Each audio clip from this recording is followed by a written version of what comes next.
I'd like to acknowledge my distinguished panelists here, Mr. Binoy Kumar, His Excellency, Minister Encartiaso, Lukita, Minister of Trade of the Republic of Indonesia,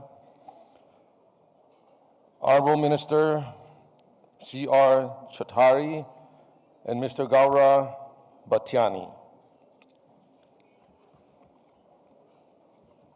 Distinguished guests, ladies and gentlemen, I'm indeed very happy to be here again.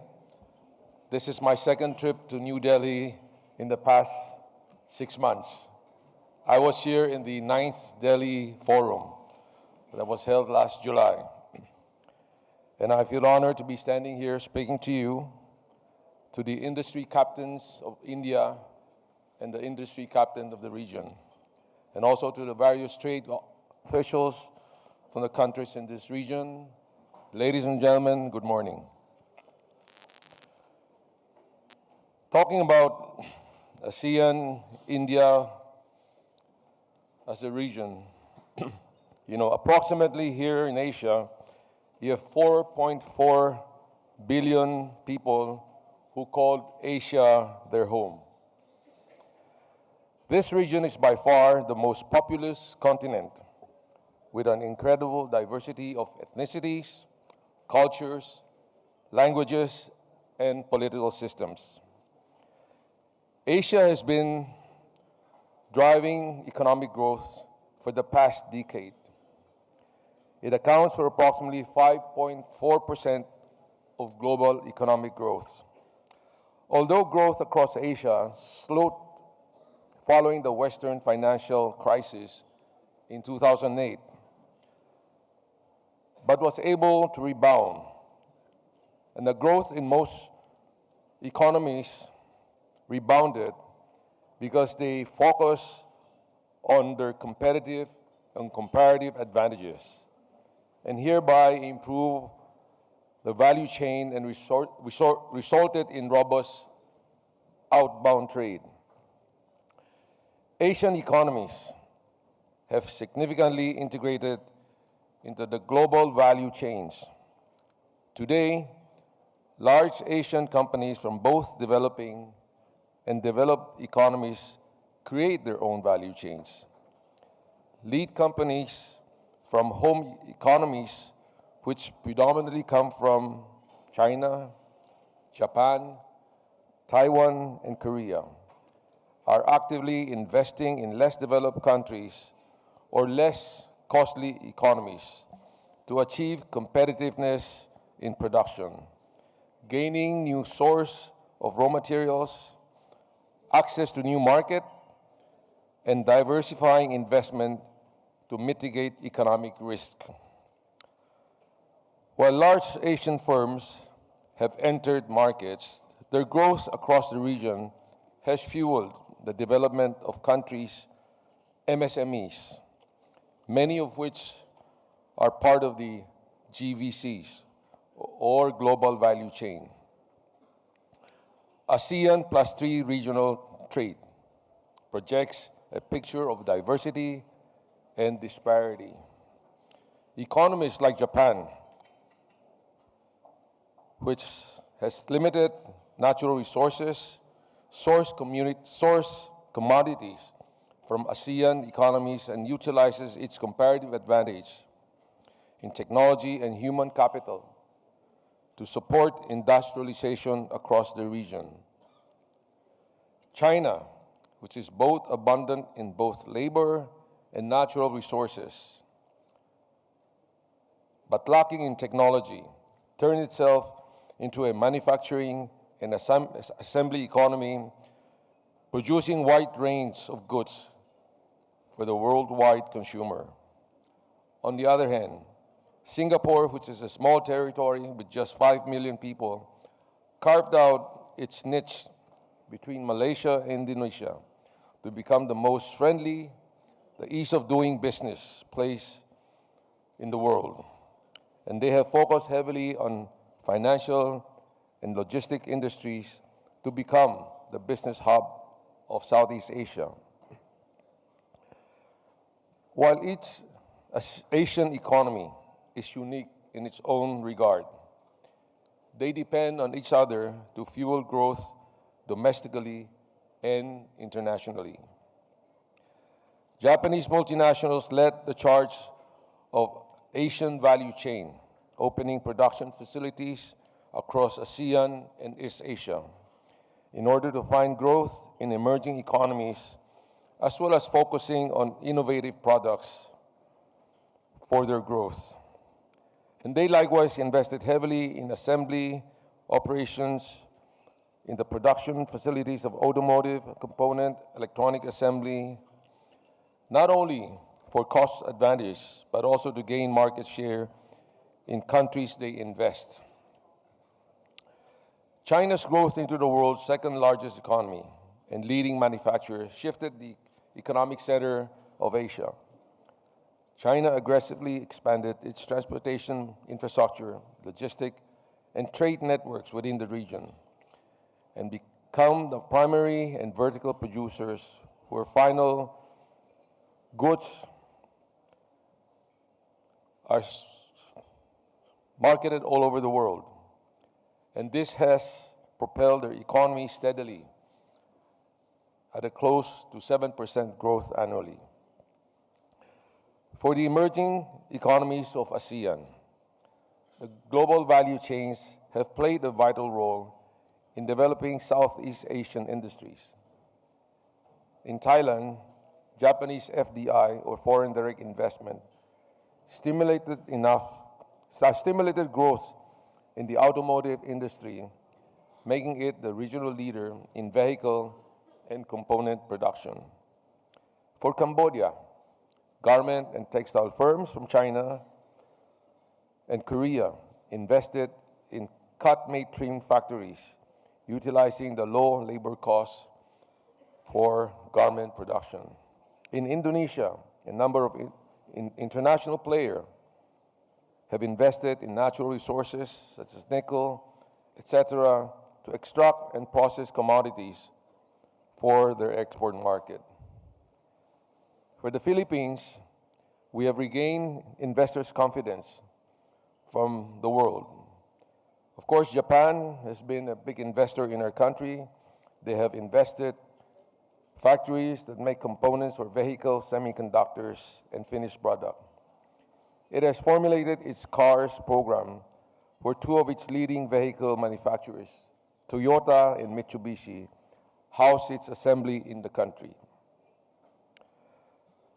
While Japan used to be the main investors and efficiency driver across the region, China emerged as an additional leading economy to promote connectivity in Asia.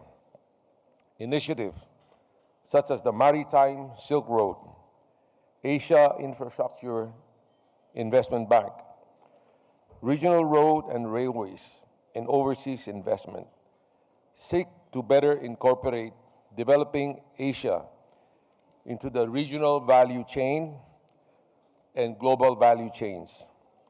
Southeast Asia emerges as an economic bloc characterized by relatively low tariffs and functions as a single market to the ASEAN economic community. Will support not only ASEAN economies' connectivity, but also their relations with third world countries. This is most apparent in the ASEAN Plus trade agreements that include Australia, China, Japan, Korea, and New Zealand. Foreign investment to each ASEAN economy has brought needed capital, technology, industrial capacities, and employment opportunities. Moreover, many of the foreign investors have implemented training programs, created partnership with local firms, and engaged in corporate social responsibility. While we recognize that the ASEAN-Indian economic relationship has grown remarkably starting 2002, there is immense potential to grow the relationship further through both trade and investment, and by India integrating into the ASEAN value chain. The commonality between Philippines and India is that both of the countries house very major BPO operations. So in the Philippines, our remittances coming from overseas is approximately $30 billion. And I know India has a big inflow of remittances, which amount to about 90 billion US dollars, which is 3 times that of the remittances from the Philippines. Of course, India's population is 10 times bigger than the Philippines. But having said that, there's some commonality between the ASEAN countries such as Philippines and Indonesia. We have both countries have a very young population. So demographically speaking, there's a lot of upside on the economic growth. And there should be more collaborations between ASEAN countries and India. India is well known and admired for her role as an exporter of professional services and IT-related service, which is growing by leaps and bounds. They play a dominant role in this. But we're seeing industries like the automobile, gems and jewelry have seen some integration between India and ASEAN nations. The recently implemented investment agreement, along with the Made in India initiative, should help such integration, targeting sectors like electronics and pharmaceutical. During the last 50th ASEAN meetings in the Philippines, of which last year our country was the host, we were very honored by the presence of Prime Minister Modi. And during the speech, everybody has such a positive look towards India, that India is a gateway for investment coming from the ASEAN countries. Now, given the above opportunities, there are challenges. India might face challenge due to existing the noodle bowl of trade agreement and the mega regional trade agreements which facilitate ASEAN trade in the global value chains. The effect of TPP and the Regional Comprehensive Economic Plan would require greater commitments which India would need to abide by for entering the value chain. The current culture of reticence towards FTAs in India would deter against the prospect of integrating and value chains. The formation of the ASEAN Economic Community could further erode India's opportunities by allowing free flow of skilled labor and capital within the ASEAN region. Agreement reached at the Regional Comprehensive Economic Program would critically determine India's future in the trade and value chain integration with ASEAN. Indeed, Asia has evolved as a leading region for global value chain creation, connectivity, and expansion. Although ASEAN economies are increasingly integrated into the GVCs, each country must work to maintain and build on their overall competitiveness, incorporate a greater percentage of the population into the GVC's activities, and expand their reach to reach new markets.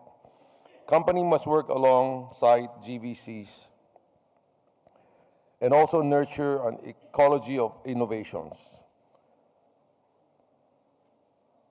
But on the other side, the public sector must provide a conducive business environment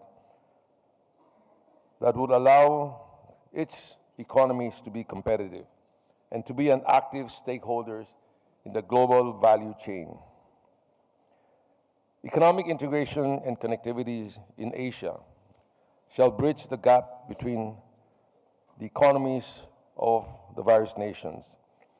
It should provide the platform and opportunities to develop more collaboration and linkages that would lead the regional market into its full potential. I just came from Singapore to attend the first ASEAN Business Advisory Council meeting this week. And the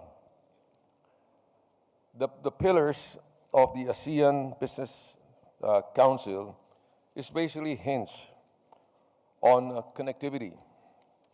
There are the connectivity on the financial connectivity, maritime connectivity, land-based connectivity, knowledge and skills connectivity. Now, these are all important for ASEAN and India to move forward. That ASEAN needs to consider expanding the scope to include India. Over the past few years, the byword of new technology, the paradigm shift. We talk about artificial intelligence. We talk about IoT, the Internet of Things. We talk about big data mining. But all of this, I hope, that talking in the realm of progress and prosperity, the theme of this year's forum, that we should realize that each country should work on what I call the 4 H's. First H, the H is hunger alleviation or hunger reduction. This touches very closely to many ASEAN countries on the poverty side. The second H is the health care availability and improvement for the populace. The third H is higher education for the general public, because we're going now digitalization era, and without the proper education, many people will be left behind. And of course, the fourth H that I would like to share with you, which may be different among the different countries, is the happiness index. So I hope that during a forum like this, when we talk about prosperity and progress, that we have this benchmark in our mind, that it's not all about money, but what's important is about the 4 H's. Thank you very much for taking time with me.